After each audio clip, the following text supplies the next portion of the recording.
Good evening, and thank you very much for being here. Thank you for the organization to have me here tonight. Each house has a story. A stately home in the very heart of the city known as Palacio Pereira in Santiago has its own, a history that goes back to colonial aspirations that sought for a dense and continuous urban scape. A city longing for a skyline populated by churches, theater, large city mansions, gantries, towers, and domes, a desire hardly fulfilled.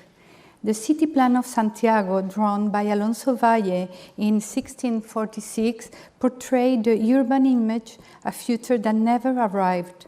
Our city were originally built in adobe and wooden structure, and as many other during its first century, Santiago manifests itself in a rather horizontal and low-density way.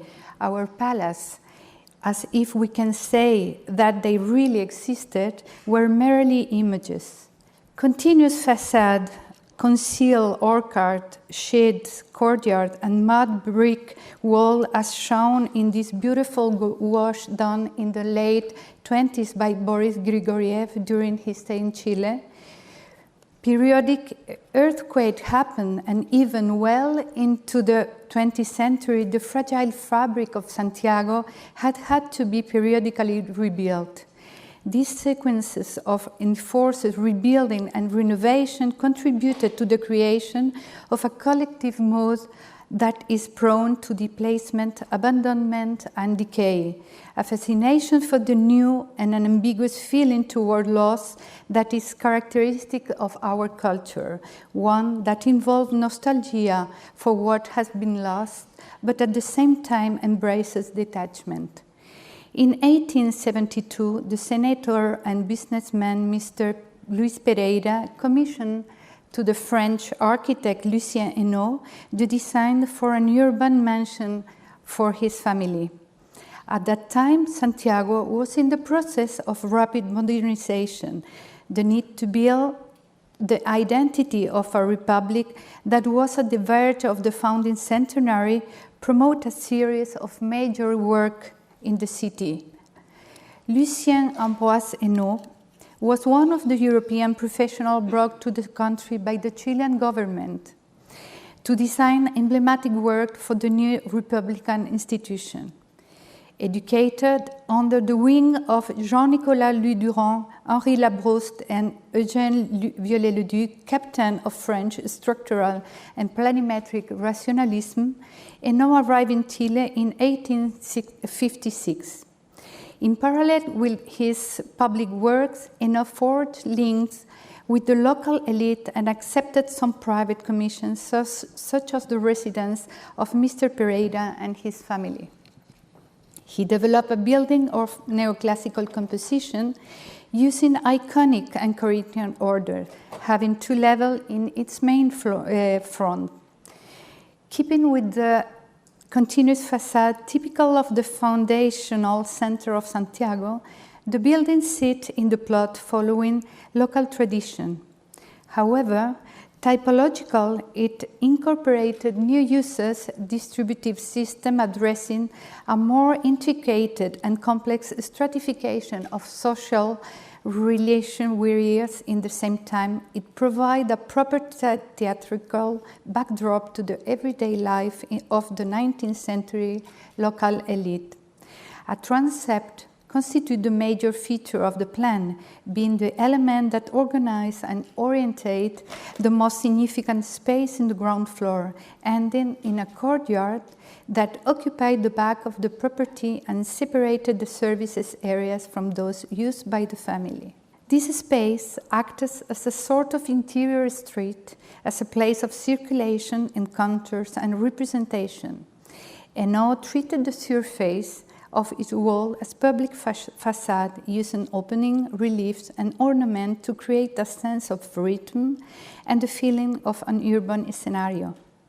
In 1935, Benjamin wrote in one of his essays, quote, "With the upheaval of the market economy, we began to recognize the monument of the bourgeoisie as ruins even before they have crumbled. During the first half of the last century, the palace ceases to be a domestic residence, and from then on underwent different uses which led to a series of alterations to the building. At the end of the 70s and shortly after being declared a national monument, the building entered a phase of decay and abandon due to the complete lack of maintenance, which produced varying levels of deterioration from partial collapse to a wide range of structural and superficial damages. The passage of time gave to the building what Romanticism called the sublime. Material decay allowed to the understanding of the sensation of time, inspiring awe and veneration. And what began as the built expression of a Europeanized elite through of its own abandon, acquired the patina of a reality of its own, that of matter. The material decay provided the building its genuine place within the local context. The house became a silent testimony of a crumbling social structure and of an aborted image of the city that Alonso Valle very early prefigured, and then in the 19th century the illustration sought to consolidate. Paradoxically, sometimes a ruin can become more a process than on a fixed image. And in this case, after 40 years of abandon, it ended up becoming a powerful mobilizer of energy, thought, and actions. The Chilean state, the same that 155 years early brought a note from Paris to design public building, broke the place in 2011 in order to transform in the Ministry of Culture, Art and Heritage headquarters. A year later, together with architect Paula Velasco and Alberto Moleto, and a group of advisors and specialists, including Alan Chandler, Luis Cercos, and Fernando Perez in the field of restoration, and Pedro Bartolomé in structural engineering and consolidation, we won an international competition called by the Chilean government, and the restoration process began. The negotiation between preservation, the building as a historical artifact, and inhabitation, the constant adjustment between place and human needs, offered a starting point to try to reconcile two potentially opposed forces, conservation and renovation. Restoration could be understood as the implementation of a series of material operations that may bring back certain original splendor. But this action could also ignore the historical path of the building and the mark of its aging at the risk to erase traces and potentially knowledge. Thus, this possibilitate and adapt the building to a new life implied a thoughtful articulation between conservation and renovation, one that aimed to embrace the nature of the ruin. The project material strategy sought to draw attention to the complexity of inhabiting such a structure, prioritizing neither the new intervention nor the character of the elegant wreckage of the palace. Many of the loss from the original structure were understood as opportunity. The homogeneity of the soil on which the wall of the palace rested after having lost its pavement offered a new understanding of the rationality and efficiency of the plan designed by Hainaut, and somehow offered a democratic understanding of spaces, erasing borders and hierarchies between them. This new notion of equivalence and continuity stimulated the reorganization of the internal part of the palace. A simple displacement of circulation spaces led to the migration from the transept toward a perimeter ring, allowing the articulation of the new and the old building and the differentiation of the public and institutional areas. The first level, originally designed to orchestrate the social life of the rich bourgeoisie on the late 19th century, was converted into a sequence of spaces of public use with programs that will nurture the urban life of downtown Santiago, such as cafeteria, bookstore, library, exhibition galleries, among others. The work commenced in 2016. The original structure underwent a delicate restoration which combined contemporary analysis technique to achieve precise specification for the mortar, stucco, and masonry that will be used. Most of the original fabric of the building was cleaned and stripped of the gauges and 4-inch element. In parallel, fractured wall and opening were structurally consolidated. The process of cleaning the ornamental surfaces revealed the scenographic nature of the palace, exterior and interior. Also, Mr. Pereira mansion portrayed an image of a European marble palace. In reality, most of the cornice, relief, and ornament were made of a thick layer of stucco and plaster that covered a simple brick structure. The restoration work of the ornate facade sought to generate continuous, but not necessarily homogeneous surfaces.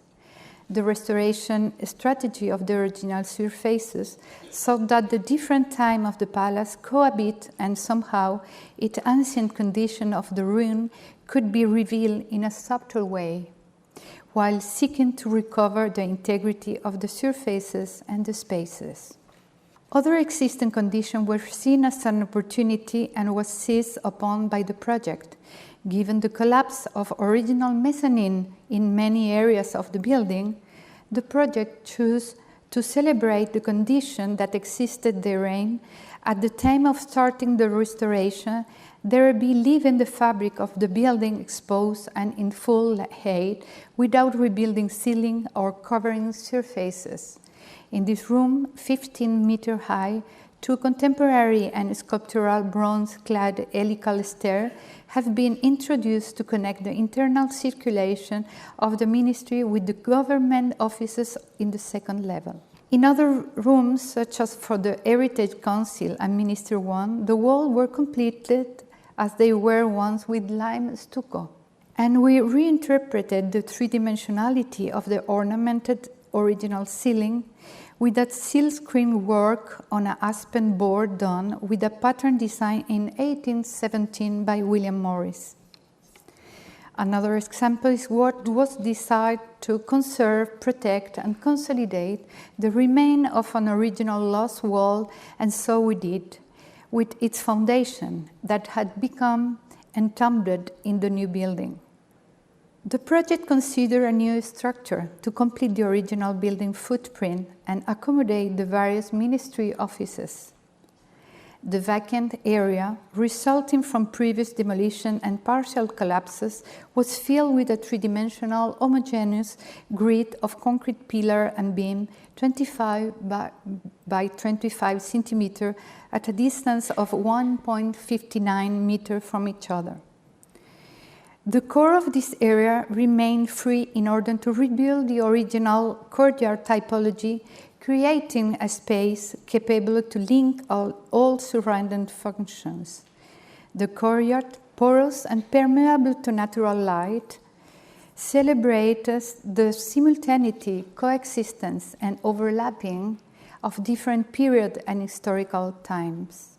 Emilio de la Cerda, Undersecretary for Cultural Heritage in Chile and one of the project sponsors, said, quote, "The restoration of El Palacio Pereira reflects an active and contemporary position regarding the problem of heritage. The project understands heritage as something that we receive, that we manage for a while, and that we deliver enriched to the future generation. The project, therefore, has an understanding of time, one that not only receive but build future heritage.